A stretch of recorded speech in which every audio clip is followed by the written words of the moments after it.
We, the people, are being cajoled, frightened, and bullied into surrendering our democracy and freedom. This film is a rallying cry. We must fight for our independence, for the right to determine ourselves the laws under which we live, and for the freedom to shape our own future. This is the most important voting decision that any of us is going to make in our lifetime. With general elections, it doesn't really matter who you vote for, Conservative or Labour, because you know that in 4 years' time, you can change your mind. This time, you can't change your mind. This time is for keeps. In this film, we'll see how the EU works. It's like heaven for the politician or bureaucrat because it's power without accountability. It was devised to make sure that the great mass of the people could not control government ever again. The EU is turning into a dictatorship, and this is not overstating it. We will see what the EU has done to Britain. The EU has just obliterated the English fishing industry altogether. The European policies that we face are really the single biggest threat to our competitiveness. We'll see why Fortress Europe has been such a calamity for the European economy. What we see is the EU bringing up the drawbridge. The European Union has become an economic basket case. Certainly it is not in our economic interests to remain within the European Union. No way. We will look at the risks of tying our fate to the failing EU. Extremism at both ends is being fostered by the anti-democratic nature of the European Union. Far from being it safer for us to be in the EU, there are dangers that go along with us being members of the EU, being dragged into situations we don't want to get in. And we'll look at how independence could transform Britain. We have huge scope for creating vast numbers of new jobs. Outside Europe, we could have prosperity on a level that we can't even imagine now. We're being asked to give up the right to govern ourselves. What are we being offered in return that could possibly be worth it? Just shows utter contempt for what they think people are like, because they really do believe that these little trinkets are going to buy us off. What really matters is that you should have the power to remove the people who govern you.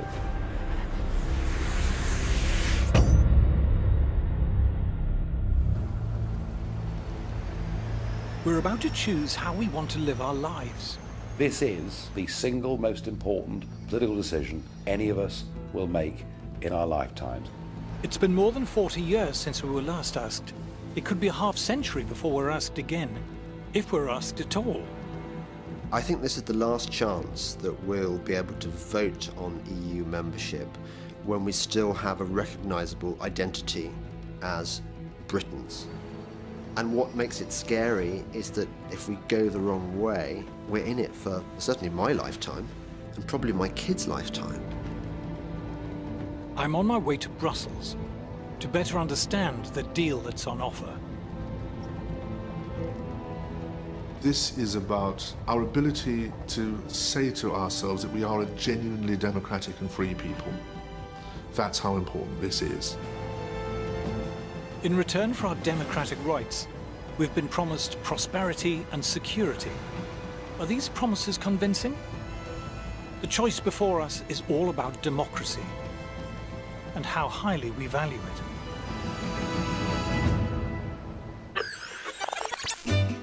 The word democracy comes from the ancient Greek. The demos is the people.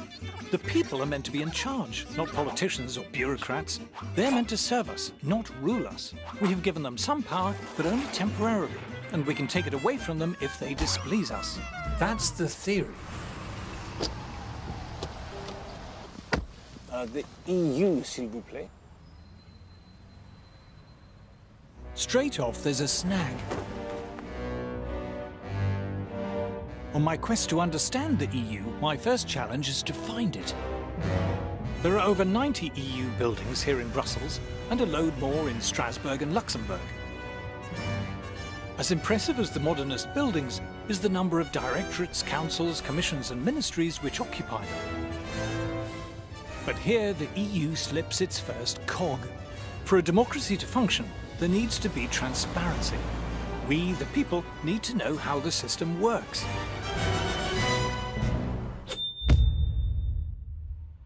People might not understand exactly how the functions of the British Constitution work, but they get the gist of it. Once every 5 years, we go down the school hall or to a church, we put a cross in a ballot paper, they're all counted up, and the chap with the most votes wins. We get that.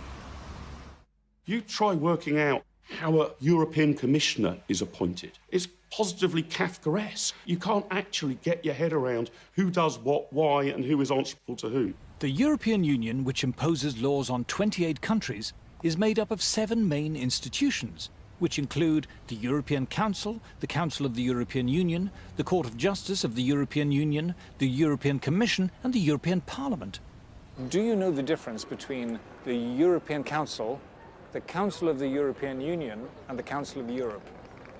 It's a very good question.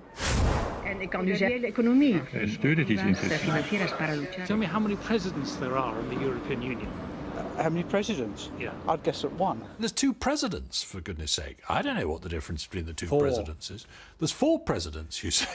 There are squads of committees and presidents of this and commissioners of that. The expression I really hate is pooled sovereignty. It's bollocks. The people of Slovenia have no more idea than the people of the UK and the people of Sweden or the people of Spain what in fact is going on. I wouldn't profess to understand the detail of how it all works. And I think part of that is deliberate. One side knows. One side is a priesthood and knows how it all works, and the rest of us, ordinary citizens, don't know how it works, a massive transfer of power takes place. It was devised to make sure that the great mass of the people could not control government ever again.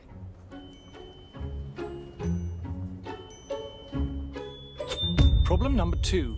For a democracy to function, you need to know who's running it. A democracy only works if you know who your representatives are. David Cameron, tough, tries to hide it, probably quite a nasty piece of work. Tony Blair, oily. There is only room for one in the lifeboat, Tony Blair. The ordinary voter, who's going to hand them all this power, can make up their mind whether they like them, dislike them, because they see them in the papers, they hear them on the radio, they watch them on the telly. Do you recognise this man? No. Do you recognise that man? No. I challenge you to name almost any of them. Do you recognise this guy? No. There's that chap Juncker. Is he one of them? I didn't know whether it was just the British being a bit thick, so I thought I'd ask some folk in Brussels. Yes. Martin. Martin. Can you tell me who that is? No. Who are all of these Eurocrats? Who are they answerable to? Ah, but here we come to problem number 3. Accountability. Would it help if you knew who they were? Because you don't have any power over them, so what's the point? In the EU, there's a thing called a parliament, but it's not a parliament as we know it. In the EU, the parliament isn't in charge. Have you ever known anyone know who their MEP is? Nobody does.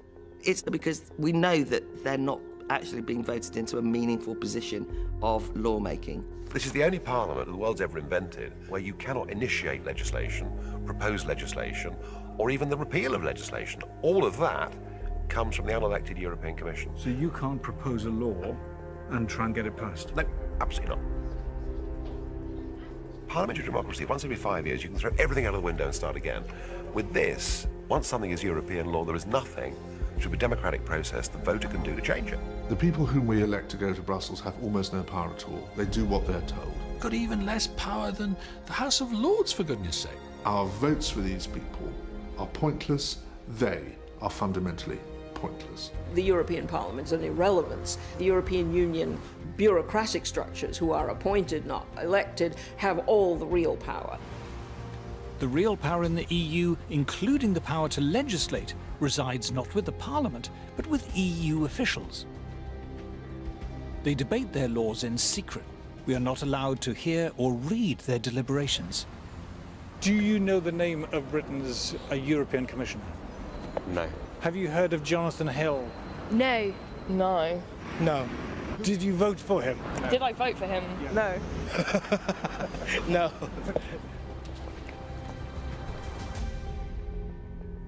The curious thing is, only last year we were celebrating the 800th anniversary of Magna Carta, the founding charter of English freedom. The history of democracy in Britain has been the history of taxpayers demanding the right to determine themselves how much tax should be taken from them and how it should be spent.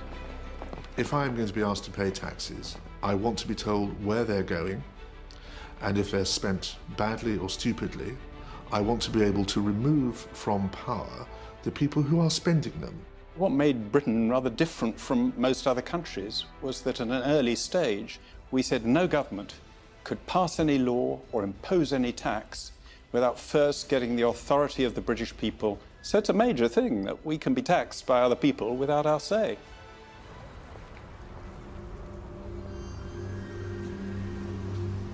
We are now subjects of a vastly complex state machine run by anonymous officials whom we didn't elect, but who have the power to impose on us laws that we haven't debated and have no democratic means of repealing.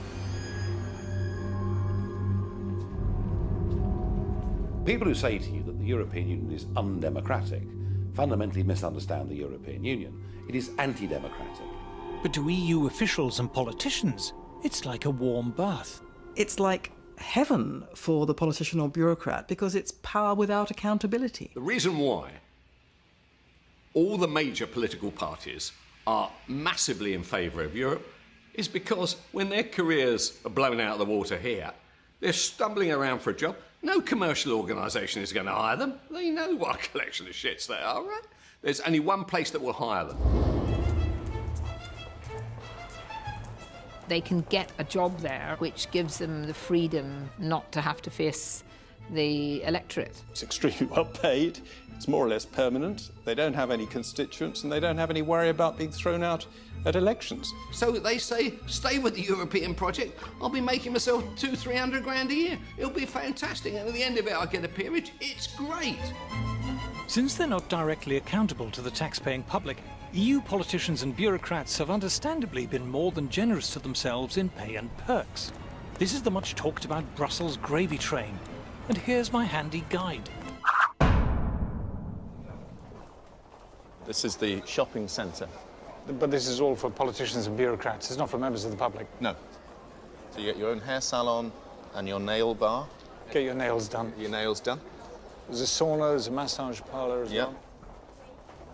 Why would they not want to stay here, living a life of luxury? There are a number of people here who are paid more than the British Prime Minister. Ah, you might say, but how many? 4, 10, 100? 10,000. There are 10,000 people here paid more than David Cameron. That's 1 in 5 of everyone who works for the EU. If you're an EU official, there's the relocation allowance, the household allowance, the family allowance, the entertainment allowance, the private healthcare allowance, the private education for your kids allowance. The healthcare allowance includes free Viagra. You would have thought that would come under entertainment. If you're an MEP, you get an extra £250 a day for being good enough to turn up, another £41,000 a year on top of that to cover phone bills and computers, and another £225,000 a year on top of that to cover staffing costs, which in years gone by often meant spouse or children. And to cap it all, they've decided to charge themselves a special low rate of tax. But it's not just the officials and politicians who benefit. The EU diverts great rivers of taxpayers' cash to the tax-consuming middle-class intelligentsia in our sprawling, publicly funded establishment. The European Union is very good at purchasing the loyalty of powerful and articulate interests in all the member states. When we hear great public institutions, quangos, museums and campaign groups, waxing lyrical about the EU, we have to remember the EU gives them vast amounts of our money.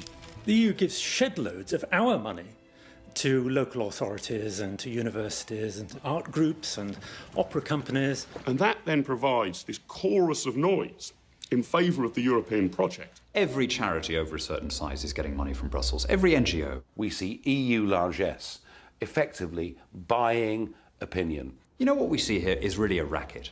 It's become a very good way of taking money from the general population and handing it to people who are lucky enough to be working for the system. The EU likes to advertise its generosity. Here in the northeast, for example. European Union investing in your future. Isn't that good of them? I wonder where they got the money. The Sage Arts Centre at Gateshead, we're often reminded, was built with the help of EU money. But what you're not told is that if you live in the northeast, for every £1 that comes from the EU, you have to pay the EU £2.30 in tax. But that's not the only price the Geordies have to pay for EU membership. I'm heading down the river to the mouth of the Tyne.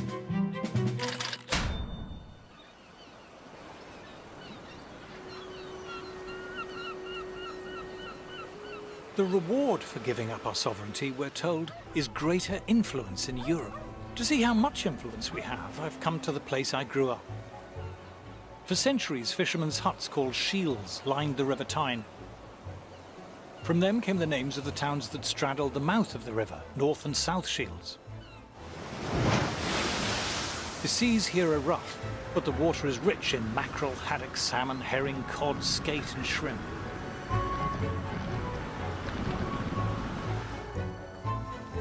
By the early 20th century, 14,000 tons of fish a year was being landed here at North Shields. There's a daily fish auction here still, in a building part funded by the EU. £24 in, 24 you back in, 24 in, 25, £25. 40 quid for them. 30 pound for them. In a corner of one of the halls sits fewer than 100 boxes, part filled with fish. A dozen or so fishermen and merchants surround them. £26, 27, £27 yen, 28, £28, 29, £29, £30, £30. 74-year-old fish merchant John Ellis has been buying at this auction since the 1950s. Better place, £6 with it. When I started working down here, there was about 200 firms working on the quay. There was haulage firms on the quay who had 30 and 40 wagons that used to ship the fish away. And how many boxes would there be in the market then? In them days, 8, 10, 12, and then you would get also you 12,000. 12,000 boxes a day? Uh-huh. So of different place? You hell the next man, you couldn't get moved. Now there's, well, I think the average for the year, it'll just be about 200 boxes a day. So it's quite nothing, isn't it?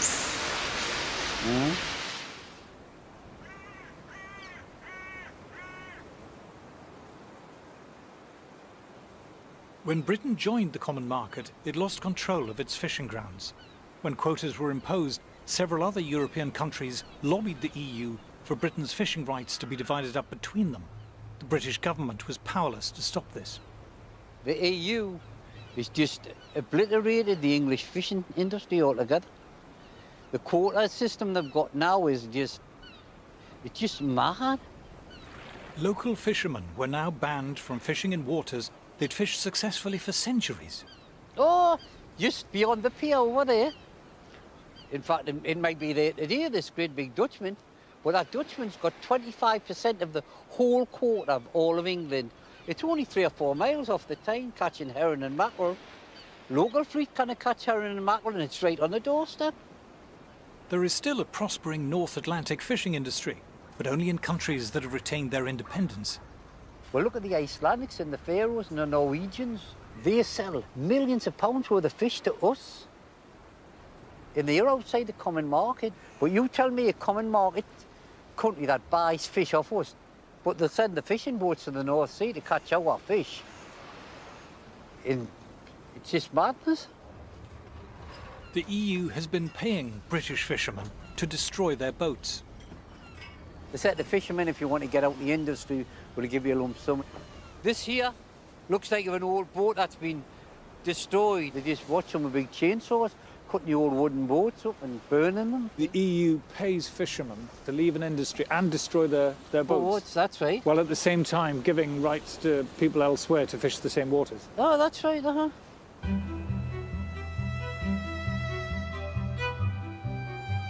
For the fishermen here, being in the EU does not mean that Britain has greater influence over European affairs. It means Europe has taken control of our affairs. We have not gained power, we've lost it. For the last couple of decades, Britain has voted against 72 measures in the European Council and been defeated 72 times. How will you be voting in the referendum? Oh, definitely out. Definitely out. I've known that as soon as I ever got the chance, I'd vote out. For many in Britain, the EU sticks in the craw. EU regulation seems absurd and intrusive. We don't like being bossed around by a bunch of bureaucrats. For the British, it seems to go against the grain. There's a huge cultural difference. I've seen it for myself when I was in government, when I went to meetings of the Council of Ministers. They thought I came from another planet. There is still in many parts of the continent a notion that the way that society should be organised is to have a class of wise, experienced, public-spirited experts who will run things in the best interests of all.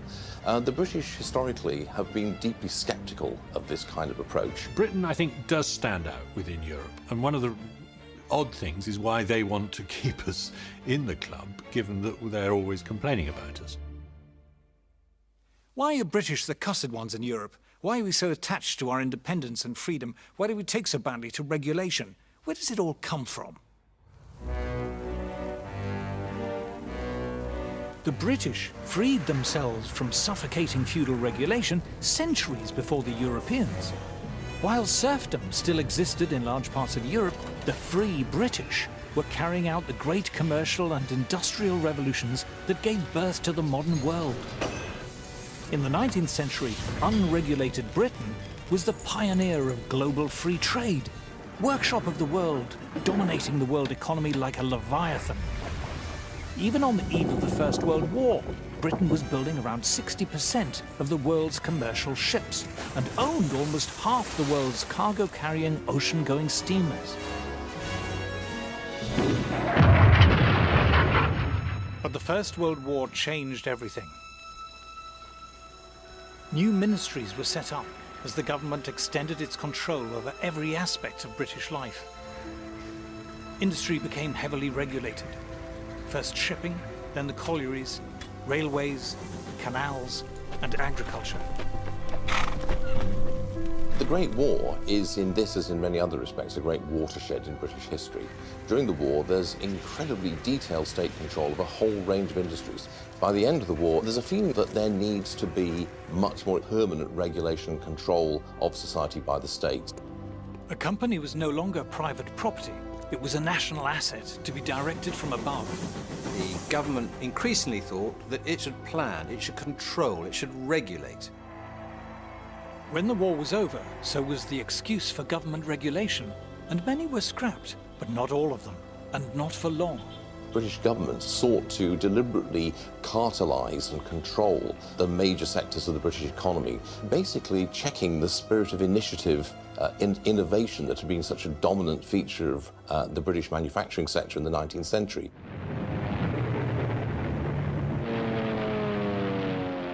With World War II, regulation increased still further. War planning gave politicians and administrators unprecedented control over our lives. And after the war, they were unwilling to hand back their power. We won the war, so we think that governments must be pretty good, and as a result, everything is then planned. How we build houses, what the houses should look like, how they should be decorated, who should live in them.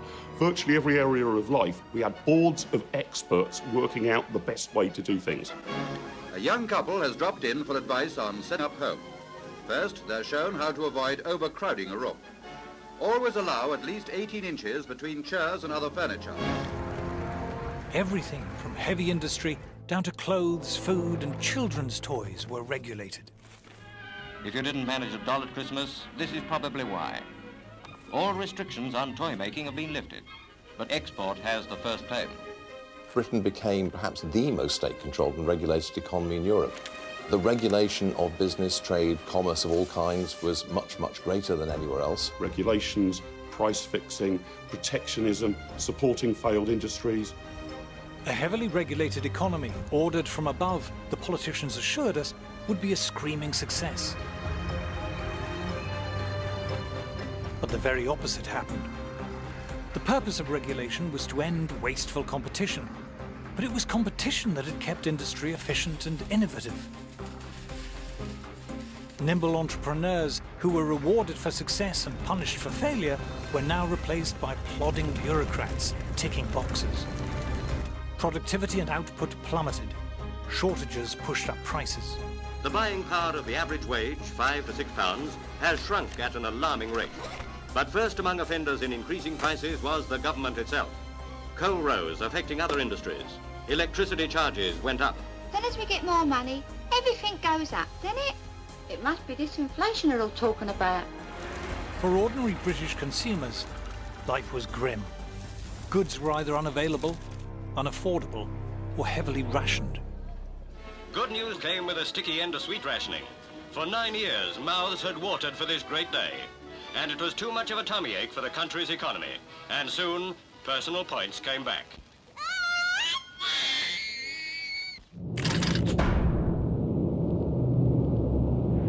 Over in Germany, it was a different story.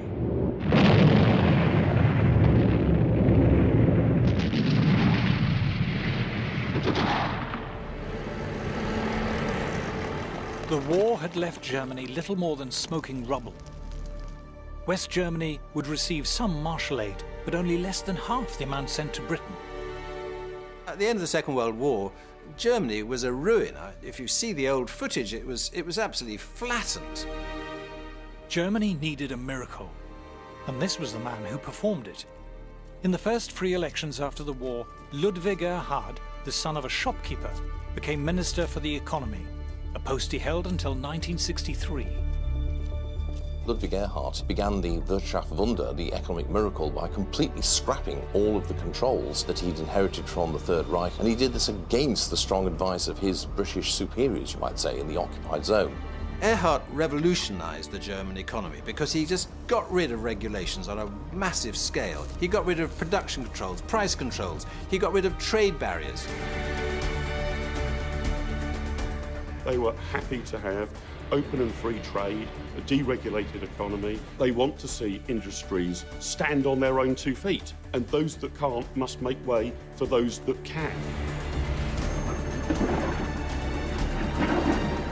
Germany was open to the world. You had much more free and easy entry into business and commerce and the professions in Germany. And the result was that the German economy became much more dynamic, much more innovative, and ultimately much, much more successful. Just look how quickly Germany pulled itself off the floor. Industrial production soared.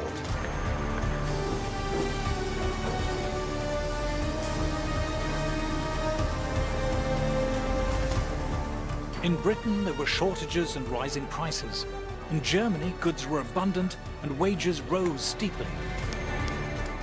The result for the ordinary person in Germany was sensational because the production of all consumer goods rose, the prices came down. Britain, who won the war, was still rationed for year after year after year, whereas Germany, who lost the war, rationing was abolished. Before you know it, just a decade or two of this approach, and it's a powerhouse of Europe.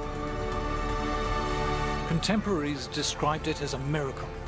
By the time Erhard left office, he had transformed Germany from a pile of smoking ruins to the third biggest economic power in the world.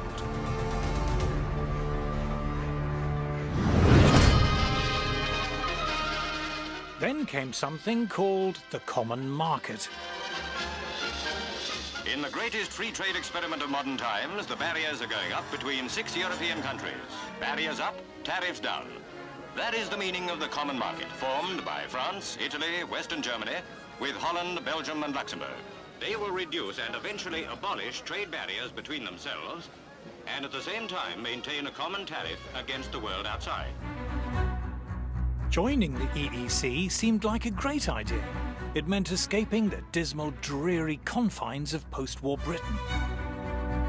In the 70s, we had terrible problems. We had double-digit inflation, the 3-day week, prices and incomes policies, and we looked across the channel and we thought, these chaps are doing something right. At that time, Britain was a very centralised place, a very over-bureaucratic and regulated place. Europe was a much more competitive and free-trading place, and it looked like the future. Europe was the future. Europe meant sun and wine and fancy food like pasta. It meant going out into the world and opening up and hopefully becoming more like powerhouse Germany.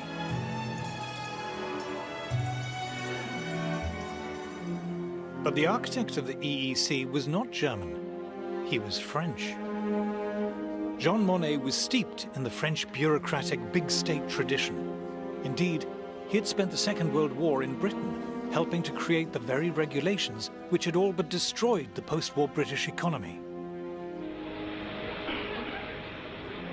When Britain joined in 1973, we should have seen what was coming.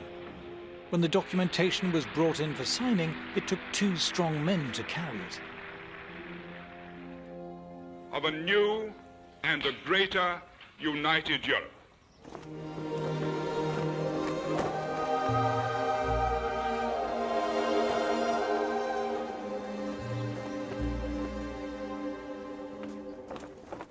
It soon became clear that the common market was so much more than a trade deal.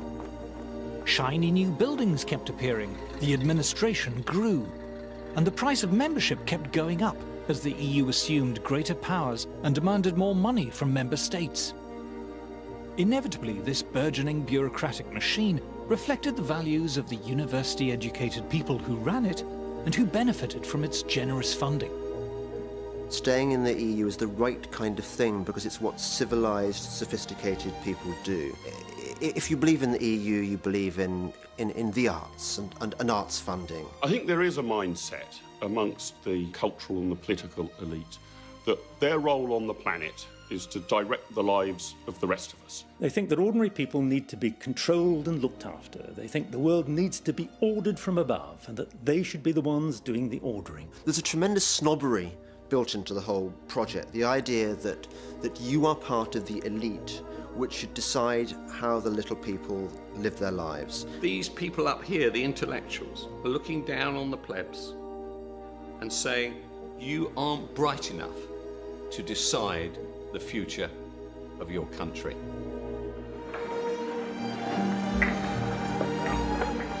As the EU's powers steadily increased, so did the number of regulators and the volume of regulation.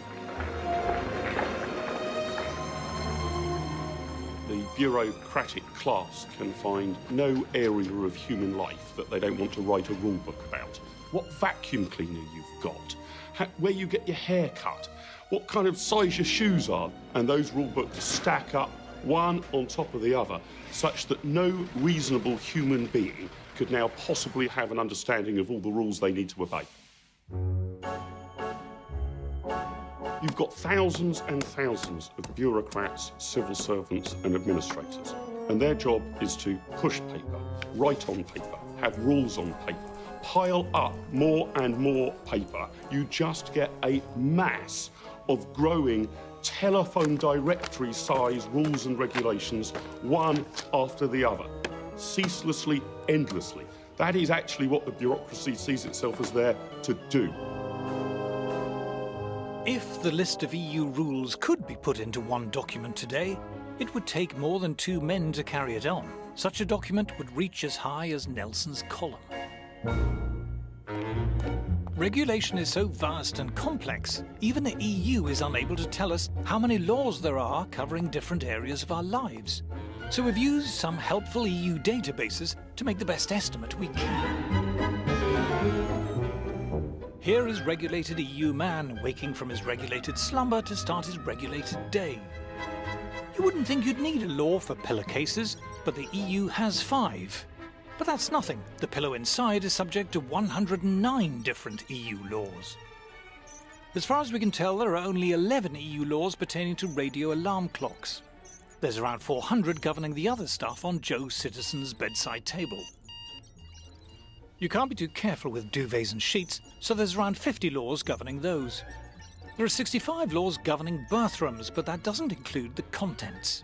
How they've managed to think up 31 laws for toothbrushes is beyond me, but let's face it, toothpaste is a bit weird, so 47 laws sounds about right. Mirrors have been known to crack and get dirty, so they're covered by 172 laws. As for the shower, well, we've all seen Psycho. Murdering girls like that is now strictly prohibited. Shampoo can get in your eyes and cause discomfort, 118 laws. EU bureaucrats seem terrified by towels for some reason, slightly more relaxed about radiators. There are 1,246 laws relating to bread, but just 52 covering the crazy anarchic toaster. Just 84 laws cover fridges. But an impressive 12,000 laws cover milk. After all, it might go off. Bowl 99 laws, spoon more than 200 laws, same for the orange juice. But the coffee, whoa, stand back grandma, this toxic jungle juice can keep you up all night. The best dog in Britain is unaware of the odourless fog of canine legislation, but careful Ruby, ignorance is no excuse. Our regulated man leaves his regulated house. There are only 92 laws about pavements, after all they're just pavements, but you get the idea. EU regulation surrounds us like invisible barbed wire. When we're frustrated in our daily lives by needless, stupid EU laws, it's infuriating. But it's much worse than infuriating if you're thinking of starting a new business. It's like entering a legal minefield. For small and medium-sized businesses and startups, it's perilous. Complying with regulation imposes huge costs, and falling foul of regulation can put you out of business. Big established firms don't mind regulation so much. For a start, it means less competition. Big corporate interests tend to love the EU. It suits their purposes perfectly. All the corporations love the European Union because what it does, it creates the regulations which destroy their smaller rivals. Big business loves regulation.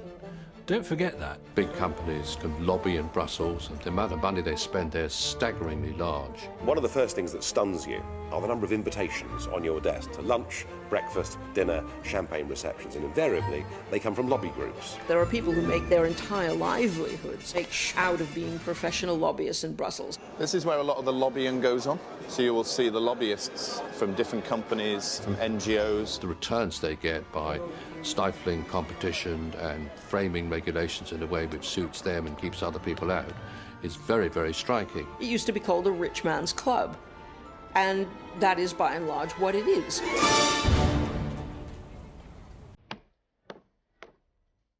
But regulation doesn't just stifle competition at home. To illustrate this, let us imagine a less than efficient European manufacturer. The firm was great back in the day, but over the years they've let things slip a bit.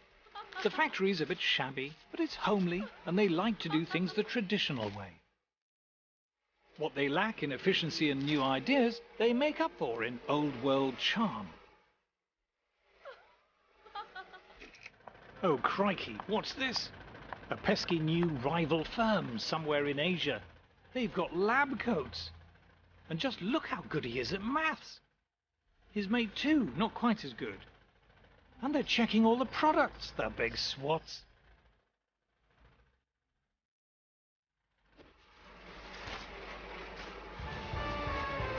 At our Euro firm, the products haven't changed much in a while. And what's the point of a fancy new machine when you can give customers the hands-on personal touch? It seems to have worked all right in the past. Oh, but look at the Asian fellas. Their umbrellas have clever sci-fi buttons to make them open. Oh, what? The buttons make them come down too. How do they even do that? Our Euro firm faces a tough choice. Do they tidy up the factory, buy some lab coats and give everyone calculators? Or do they get the next train to Brussels?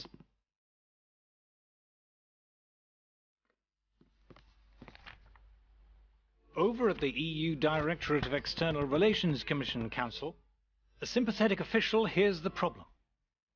These blasted Asian brollies are better and cheaper. Aha! This is just the kind of abuse the EU was set up to tackle. The official comes up with 3 brilliant solutions. 1. Tariffs. Let's slap a tax on all those fancy Oriental brollies. 2. Quotas. Let's limit the number of Asian brollies coming in. 3. Complex and cleverly drafted regulations, saying you have to wear braces and eat spaghetti to make brollies. With protectionism, you are basically trying to protect industries that otherwise wouldn't do very well in a competitive environment. Otherwise, you wouldn't bother to protect them. You only create a trade barrier because somebody else has got a better, cheaper product. Otherwise, why would you create a barrier? What we have here is something that portrays itself as a free trade area, but is actually erecting barriers and walls to the rest of the world. Our inefficient manufacturer is delighted. But how about the rest of us? If you are propping up and sustaining inefficient ways of doing business, then the people who suffer are the customers. You are preventing your citizens from accessing better, cheaper products. You name it, TVs, laptops, sofas, EU regulation and trade barriers pushes up the price of everything. The cost of living goes up, Europeans get poorer.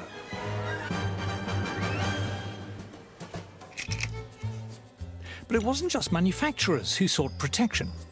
Farmers like it when food prices are high. So when a French farmer, say, finds that African farmers are beginning to sell their produce in Europe, he's not happy. Our EU commissioner knows the routine. Tariffs, quotas, regulations, saying you need to wear berets and drink Ricard to grow food. This is particularly pernicious for African producers of food, who find that they face a big tariff barrier when trying to export to Europe. Now that's bad for them because they can't earn money, and it's bad for British consumers because their food costs more. But not content with trade barriers, farmers wanted the EU to drive food prices still higher. To that end, the EU bought gigantic amounts of agricultural produce and simply allowed it to rot, creating an artificial shortage which pushed up prices. These were the famous wine lakes and butter mountains. In northern France, part of the so-called butter mountain. The British say that heaps of butter like this are indefensible follies. The French say they're necessary and completely sensible. It didn't take long for people to wise up to the absurdity of it. And not just its absurdity, its immorality, frankly. All this is rotten for us consumers. Because of the EU, for decades, food and drink has cost far more than it should. It adds between 10 and 20% to the cost of food.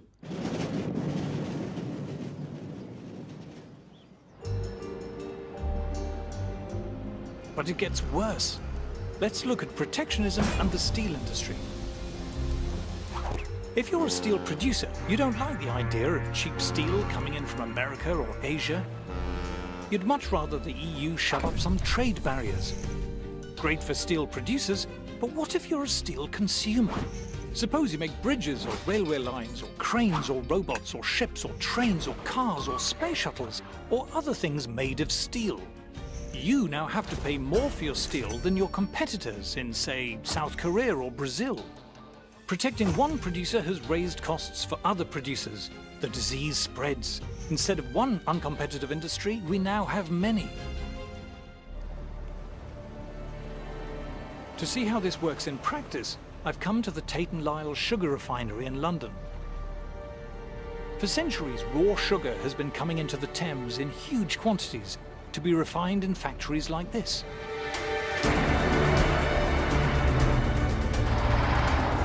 In the raw sugar shed, over 60,000 tons of raw cane sugar stands ready for processing.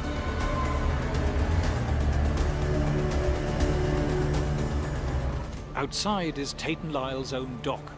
In years gone by, this was crowded with boats from countries like Brazil and Australia and India, queuing up to offload their cargo. The European Union is the biggest drag on the competitiveness of our business. And what precisely are they doing, which is the problem?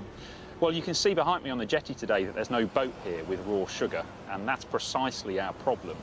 The boats that deliver our raw sugar here to London, the sugar on them, the cost of that is inflated by the fact that the European Union restricts who we can buy that sugar from, and on much of the sugar they also charge us import tariffs.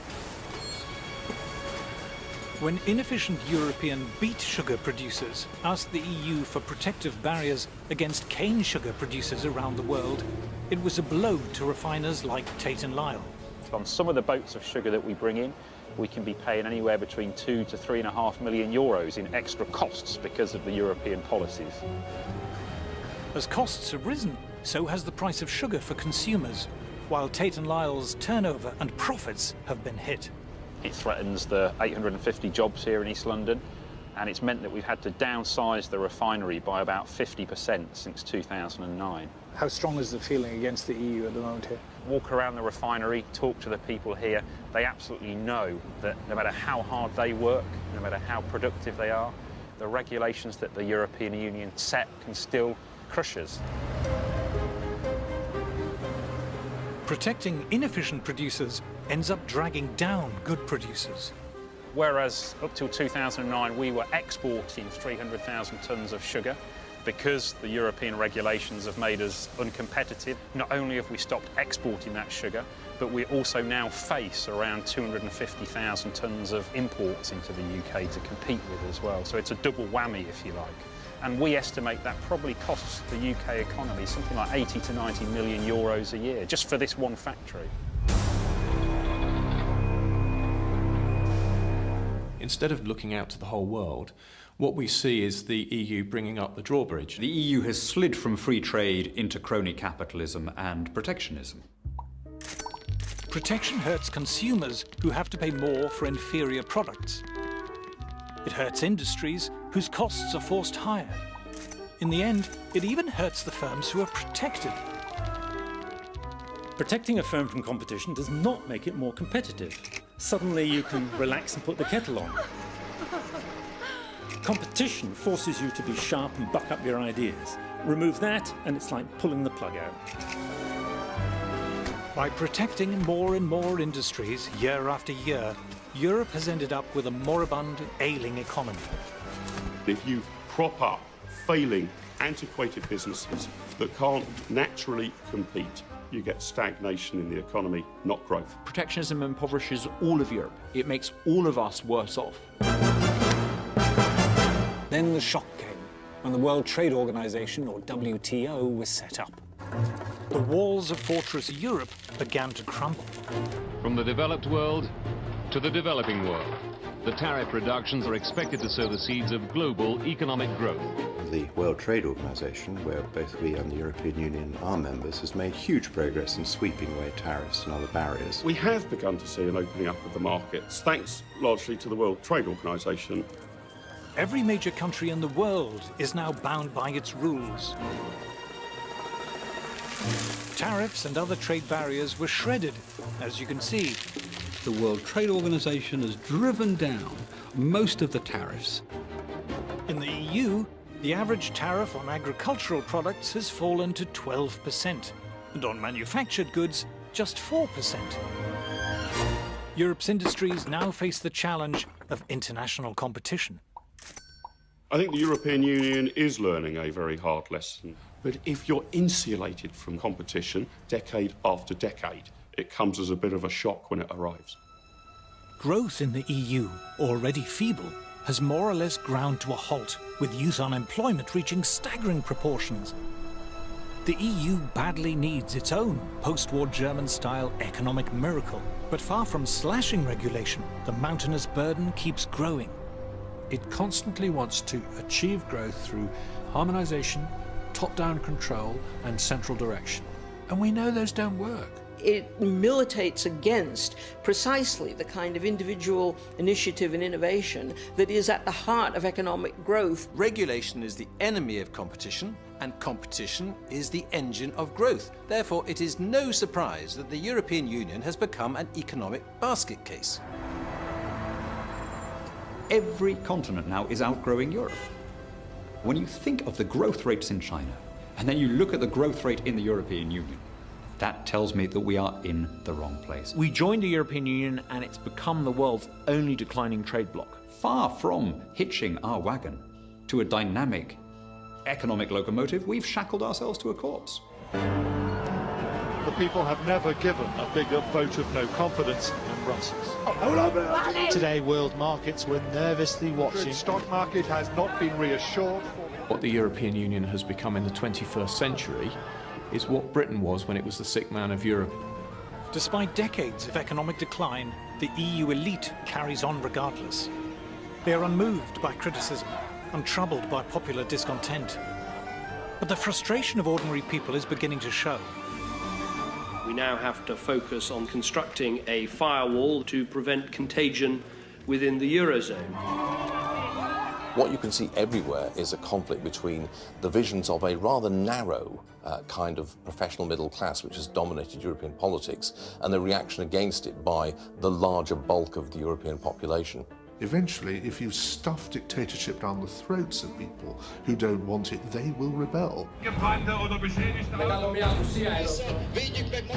Unfortunately, in many places, it's taking a very unpleasant form of right-wing populist nationalism.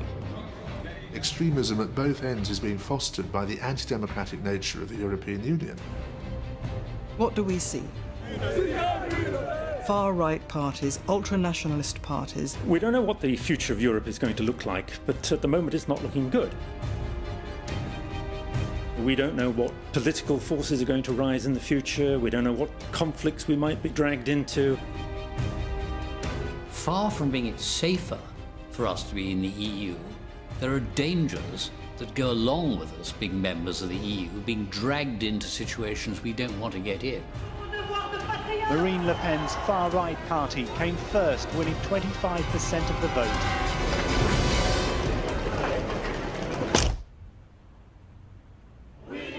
Given the shocking lack of growth in the EU, the promises of prosperity and security seem empty. But if we left, would we cope? Are we too small? If we're outside the EU, will anyone trade with us? To find out, I'm heading to a European country which has steadfastly refused to join the EU. Switzerland.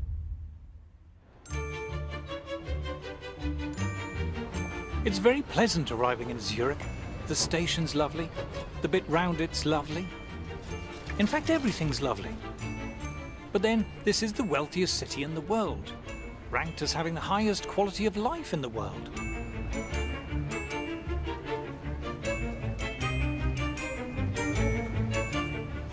All the cliches are true.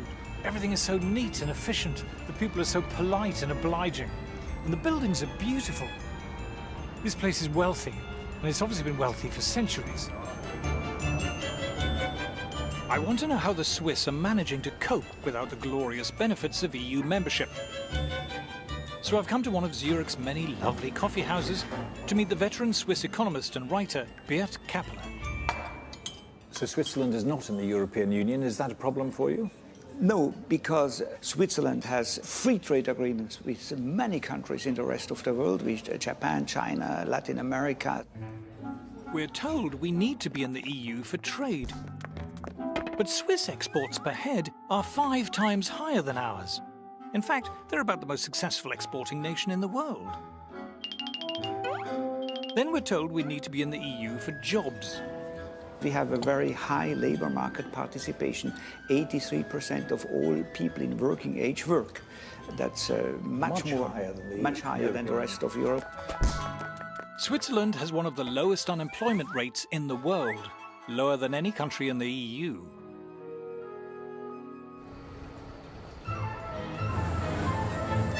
Don't be fooled by the mountains, the cows, and the cuckoo clocks, which are German, by the way. Switzerland is an industrial giant. You might have heard of Nestle and Novartis and Roche, the mining firm Glencore, Liebherr Cranes, the high-tech engineering firm ABB, and of course every posh watch firm you can think of, from Rolex and Omega and Tag Heuer to Patek Philippe and Zenith and Breitling. These are all world-beating giants. Just look at the most valuable companies in Europe. Novartis, Roche, Nestle, they're all Swiss. Yep, Europe's biggest companies aren't even in the EU. Zurich is also one of the world's largest financial centres, despite having a population of less than 2 million, with global firms like UBS and Credit Suisse. Per million of inhabitants, Switzerland has more multinationals than, I think, all other countries. No surprise then that Switzerland is about the richest country in the world, with a GDP per head around twice as high as ours. To make the point that actually if we left the EU we'd be just like another Switzerland, I think is totally bizarre. It is one of the most prosperous countries in the world. Switzerland doesn't just do a bit better than us, it does fantastically better than us. Needless to say, the Swiss are better paid than us, with average wages again around twice as high as ours. What's more, there is far greater income equality here. Labour incomes are about as equally distributed as in Scandinavia. If you think high tax rates lead to equality, look at Switzerland. They have far lower tax rates than we do, but very high levels of income equality. So, without the EU's help, the Swiss seem to be scraping along just fine. But how do we account for Switzerland's truly staggering success? I've come to the offices of the Swiss magazine Die Weltwoche, or The World This Week. The reason why Switzerland is successful economically is that Switzerland is not a member of the European Union. In the EU, it's politicians and bureaucrats determining what the people have got to do. I mean, it's a top-down system in the EU, and Switzerland is, I would say, the epitome of a bottom-up system. Switzerland is the perfect opposite to the European Union's crumbling model. Switzerland is a kind of super-democracy, far more democratic than Britain, let alone the EU. Switzerland's one of the oldest constitutions in the world, and it's one of the most democratic. It's not up to the Prime Minister whether a referendum should be held, it's up to the people. You get 50,000 signatures and they have to hold one. The people in Switzerland decide everything. It's very different to elite conception of politics, where an enlightened elite decides and knows better. Here, the people knows better, and politicians have to conform. Why is the Swiss state successful? Because our politicians are forced to fulfill the interests of the people. Key to their success is the fact that their class of bureaucrats and politicians, if you will, is kept on a much tighter rein and much greater control by the public. You simply cannot get away with the kind of grandiose plans that you find, say, in France, in Switzerland. The Swiss public simply will not tolerate that. The Swiss economy ranks as one of the least regulated in the world. And according to the EU itself, Swiss industry is also Europe's most innovative. Too much regulation stifles innovation, limits creativity, and so we think this should be the foremost endeavor of politicians to eliminate regulations and not to create them. Switzerland is one of the least regulated economies in the world, and it's also one of the richest countries in the world. This is no coincidence. Do it like the Swiss, have some arrangements with Europe, but be independent and look to the world. Ah, being like Switzerland. That sounds good. But is it that simple? To trade with Europe, won't we need a trade deal? No, there's so much nonsense talked about trade agreements. The EU is a trade deal, and it's very bad for us.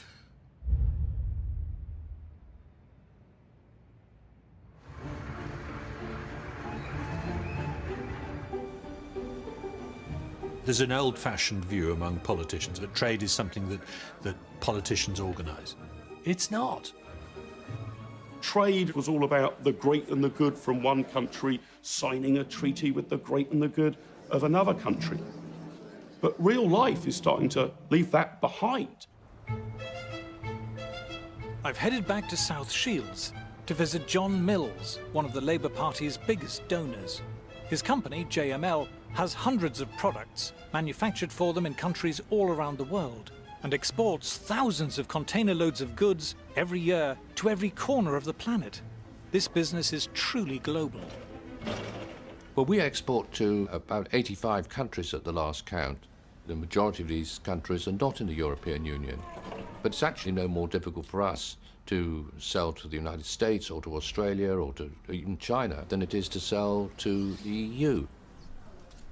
The idea that you have to be in the European Union to trade with the European Union is a total absurdity. Wander into any shop in Britain and you'll find goods from all over the world. Cameras and TVs from Japan, computers and phones from America. But we have no trade deals with these countries. You don't need a trade deal with a country to be able to trade with it. If you go shopping, what do? Well, you buy Chinese goods, you buy Korean goods, you buy American goods, and yet none of those countries are part of the European Union. China doesn't have a trade deal with the European Union, nor does the United States, nor does India. You don't need trade deals. Trade involves having a product or a service which other people are prepared to buy at whatever price you can produce it for. Though we don't need a trade deal to trade with Europe, it's highly likely they will want one. for one simple reason. The EU is desperate to keep its goods flowing into the UK.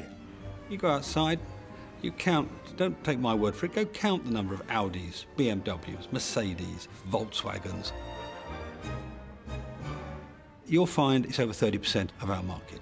The Germans' biggest industry needs us to the tune of 16 billion plus every year. We are actually the biggest market for the rest of the European Union. We are not a supplicant. We need a bit of self-belief and a bit of self-confidence. Even though we're EU members, since the turn of the century, the proportion of British trade with the EU has been in steep decline, while trade with the rest of the world has been rising sharply. There's no trade deal at the moment with China. The EU does not have one. But if you look at Anglo-Chinese trade over the last 10 years, say, that has been growing several times faster than Anglo-EU trade, where of course there is a trade deal. Our percentage of trade with the EU is falling virtually by the minute. I mean, it's tumbling even as we conduct this interview.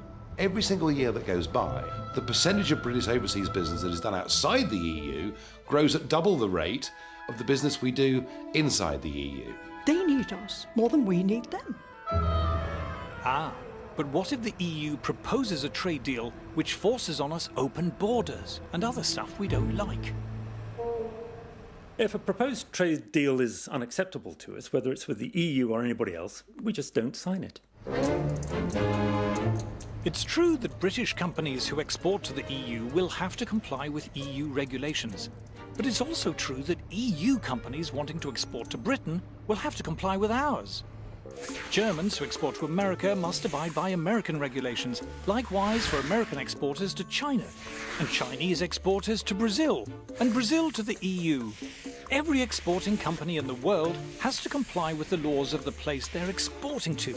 Trade deals make no difference. One of the arguments put by the in crowd, the Remainers, is, oh, well, you know, it takes a long time for Europe to come up with a free trade agreement. It's taken 9 years to come up with a free trade agreement with Canada. Well, this is a very good reason to leave. In the globalized 21st century, you don't need a trade deal to trade, and yet they're still useful. The question is, are we more likely to have bigger and better trade deals inside the EU or outside? Let's add up the GDP of all the countries that have trade deals with the EU. It comes to £5 trillion. Golly, that sounds a lot. But look at Switzerland, 29 trillion. And what about tiny Singapore?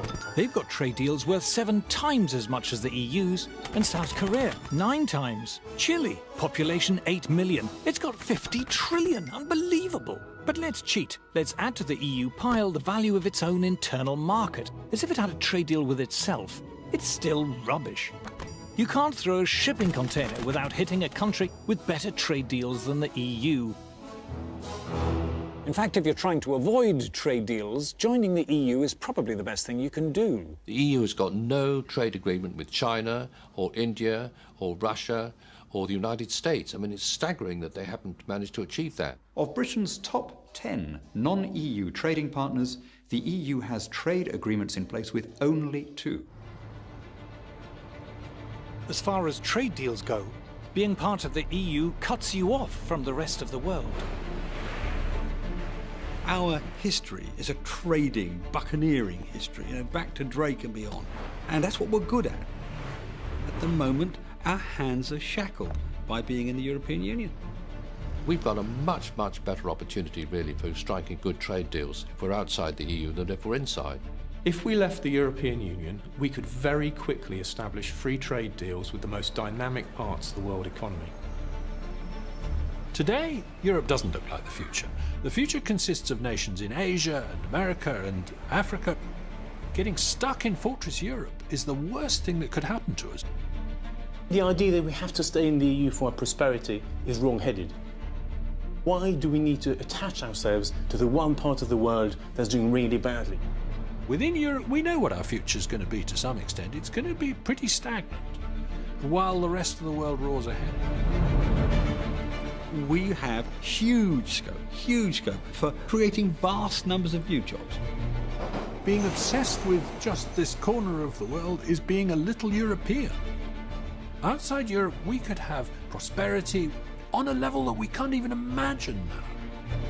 Escaping Fortress Europe could be a new start for Britain. A return at last to the global commercial and trading giant we were in the 19th century. If we embrace free trade and escape the stultifying restrictions of EU overregulation, there's the potential for an extraordinary economic renaissance. Britain is a great country. I think our economy is poised for much greater things. But I think in the last 2 or 3 decades, something really interesting has happened in this country. We've changed. We've embraced entrepreneurialism. Young people now want to go it alone. They want to run their own businesses. They want to be self-employed. They don't want to work for these big multinationals anymore. They want to build their own multinationals. But to recover this level of prosperity, we must take back the right to govern ourselves. We're being asked to trade in our freedom, and look what we're offered in return. It's about bread and circuses, isn't it? Bread and circuses for the little people. The political class say to us, you needn't worry about sovereignty or any of that stuff. You're going to get better mobile phone rates, and that's the good news. And you're going to get slightly cheaper holidays. And those are the things that really matter to you, aren't they? Because you're one of the little people. I mean, would you really trade in your national identity for cheaper mobile phone calls when you're abroad? They're treating us like natives in the 18th century, but Captain Cook lands on the shore and he starts handing out these beads and trinkets, and we're going to be happy with that, and we're going to sell them our country for. Just shows utter contempt for what they think people are like, because they really do believe that these little trinkets are going to buy us off.